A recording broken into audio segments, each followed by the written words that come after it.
प्यारे बच्चों, पिछली जो क्लास है उसके अंदर हमने देख लिया है कि एमआरएनए क्या होता है, उसका स्ट्रक्चर क्या होता है और क्या फंक्शन होता है। ठीक है, साथ ही साथ हमने उसके स्टेप्स भी देखे हैं कि किस तरह से एमआरएनए का सिंथेसिस होता है और सिंथेसिस होकर के बेसिकली जो है मतलब न्यूक्लियस के अंदर एमआरएनए सिंथेसाइज हो जाएगा यूजिंग द डीएनए टेम्पलेट, है ना, डीएनए का यूज करके, डीएनए स्ट्रैंड का यूज करके, and after that it will come out of the nucleus and delivered to the ribosomal site, है ना। तो इस तरह से एमआरएनए हमारा क्या हो जाएगा, बन जाएगा, है ना। अब उसके बाद दूसरा टाइप जो है, वैसे वहां पर मैंने टाइप्स में आपको आरएनए पहले लिखवाया है, बट आरएनए का ऐसा जो है कोई खास स्ट्रक्चर नहीं है, इसलिए पहले टीआरएनए को समझते हैं। ठीक है, सो व्हाट इज टीआरएनए। ठीक है, टीआरएनए क्या है? ट्रांसफर आरएनए, ट्रांसफर आरएनए, है ना। ये बेसिकली क्या करेगा, इसका मेन काम क्या है कि ये साइटोप्लाज्म से, है ना, क्या करेगा, अमाइनो एसिड्स को उठाएगा। जो भी अमाइनो एसिड्स फॉर्म होंगे उन अमाइनो एसिड्स को लेकर के आएगा। कहां पर लेकर के आएगा? राइबोसोमल साइट पर। ठीक है, राइबोसोमल साइट पर, जहां पर जो है प्रोटीन का सिंथेसिस होना है। So it will transfer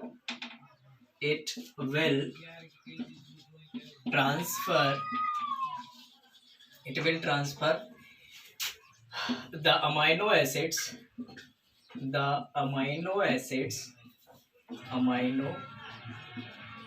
acids from cytoplasm to the site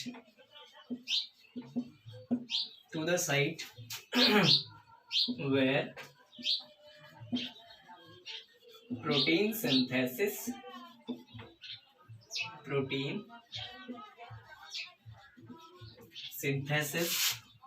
is taking place। ठीक है, इस ट्रांसफर डीएनए आरएनए की जो एक और खास बात है कि ये स्मॉलेस्ट आरएनए होता है। So this is smallest RNA,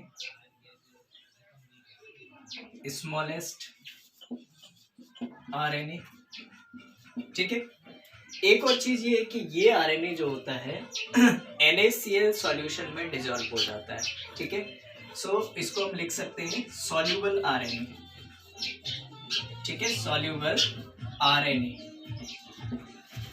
comma can dissolve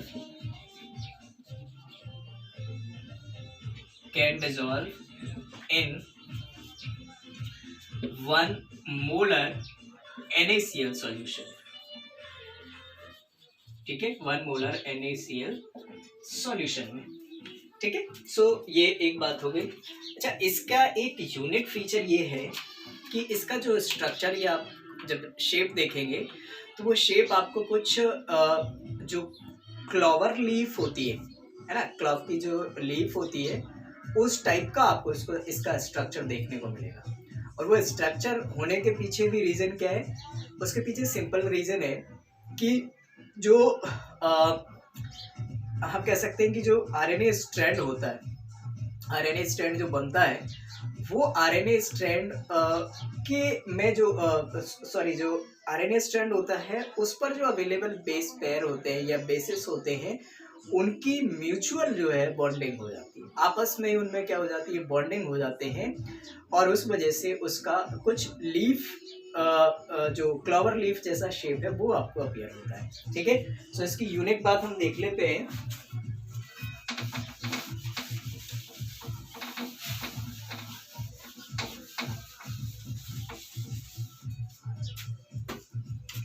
ठीक है, सो यूनिक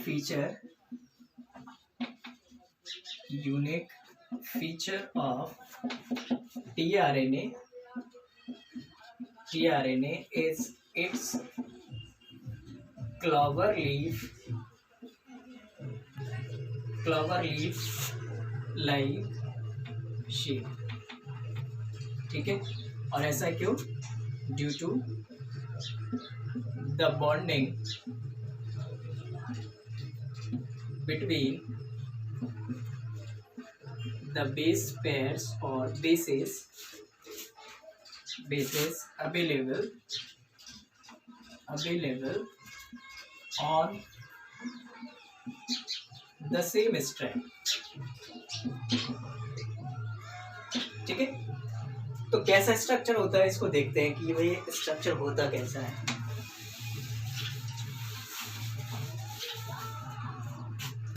स्ट्रक्चर देखेंगे तो आपको कुछ इस टाइप का स्ट्रक्चर दिखेगा।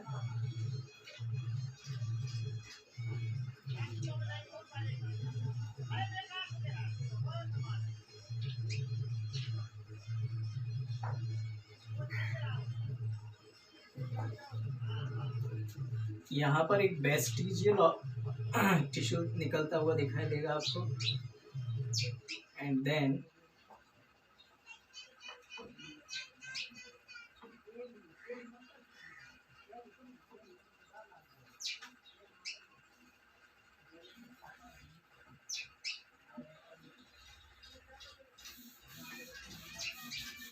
यहाँ आप देखेंगे कि ये वाला जो स्ट्रैंड है हल्का सा जो है इसकी लेंथ ज़्यादा होगी। ठीक है, ये आपका क्या होगा 5 प्राइम, ये आपका होगा 3 प्राइम। ठीक है, अब ये वाला जो स्ट्रैंड है यहाँ पर जो आपको बेस ट्रिपलेट्स मिलेंगे वो मिलेंगे आपके A C C। ठीक है, और साथ ही साथ यहाँ पर आपका फंक्शनल ग्रुप भी होगा। ठीक है, ये जो फंक्शनल ग्रुप है, ये जो शेप आपको निकल करके आया है कि ये आपका क्लवर लीफ शेप है।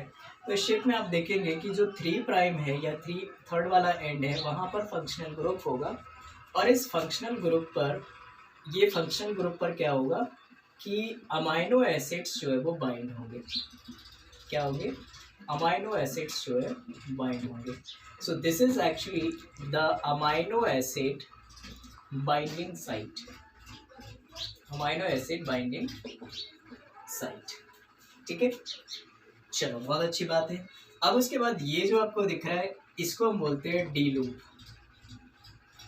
ठीक है, या इसको एक और नाम से जानते हैं DIHU। ठीक है, डाइहाइड्रो यूरेसिल लूप। ठीक है,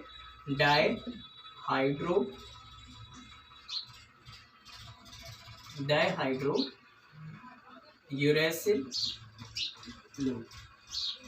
ठीक है, ये बेसिकली इसका काम क्या होगा, ये वाले लूप का, ये अमाइनो एसिड को रिकॉग्नाइज करेगा कि भाई किस टाइप के अमाइनो एसिड्स जो है सामने वाले स्ट्रैंड पर अवेलेबल है। सो फंक्शन क्या हो जाएगा इसका? Function will be to recognise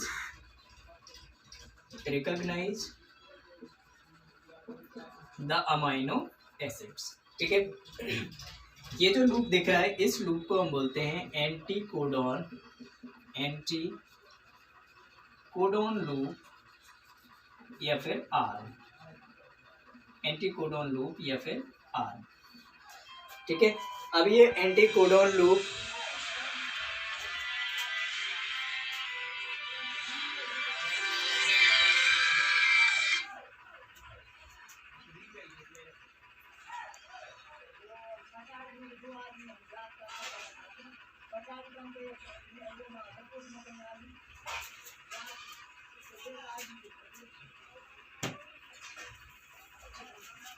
ठीक है, एंटी कोडॉन लूप यहाँ पर, तो एंटी कोडॉन लूप मतलब ये क्या करेगा, लेट्स से कि यहाँ पर कोई जो स्ट्रैंड था उस पर जो बेस ट्रिपलेट्स थे वो कुछ AUG थे।